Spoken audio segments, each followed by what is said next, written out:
Hello दोस्तों, आप सभी लोग कैसे हैं। मैं एसजेई राजस्थान के स्कॉलरशिप पोर्टल पर अभी उपस्थित हूं।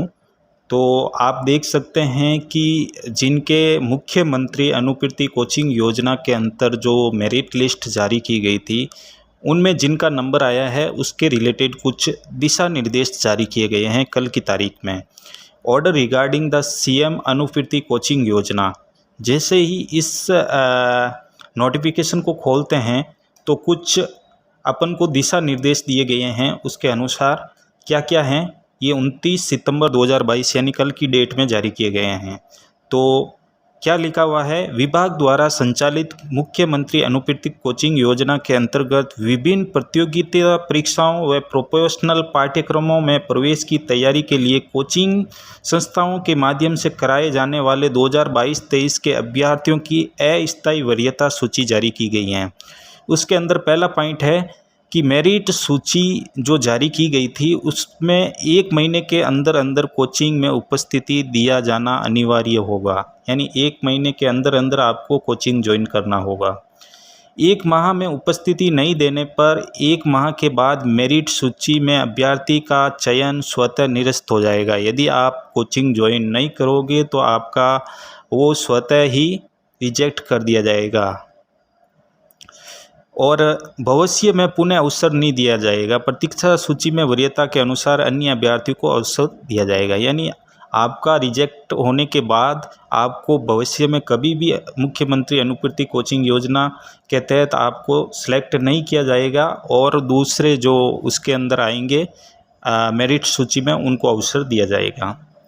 और जिन अभ्यर्थियों द्वारा ऑनलाइन आवेदन में किसी भी दस्तावेज को अपलोड किया गया है, उनका ऑनलाइन पत्रों में के संबंधित जिला अधिकारी द्वारा सत्यापन कर अनुमोदन दिए जाने के पश्चात ही कोचिंग संस्थान में उपस्थिति दिए जाने का विकल्प प्रदर्शित होगा।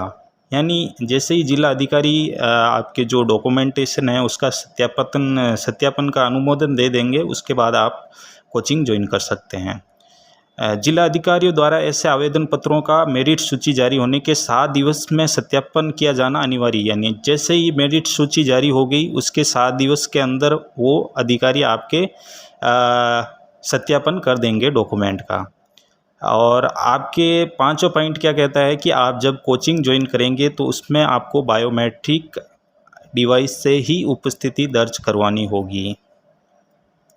6वां पॉइंट कहता है कि योजना के अंतर्गत मेरिट सूची जारी होने के पश्चात कोई भी अभ्यर्थी चयनित जो कोचिंग है उसमें उसी परीक्षा से, यानी पहले से चयनित है और उसी परीक्षा से अन्य किसी संबंधित कोचिंग संस्थान का चयन करना चाहे तो कोचिंग में उपस्थित नहीं दिए जाने तक परिवर्तन किए जाने का कोई विकल्प पोर्टल पर प्रदर्शित होगा।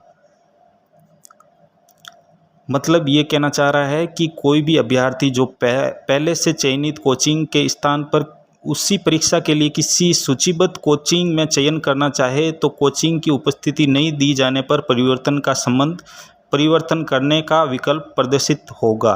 यानी आप दूसरी कोचिंग ले सकते हैं। तो कुछ ऐसा दिशा निर्देश जारी किए गए हैं। तो आप, यदि आपका मेरिट लिस्ट में नाम आया है तो आप इस चीज़ को गौर करें और अपना तुरंत 1 माह के अंदर अपनी कोचिंग ज्वाइन कर लें। और भी मैं इससे रिलेटेड वीडियोज़ अपलोड करता रहता हूं। इसके लिए मेरे यूट्यूब चैनल को सब्सक्राइब कर सकते हैं और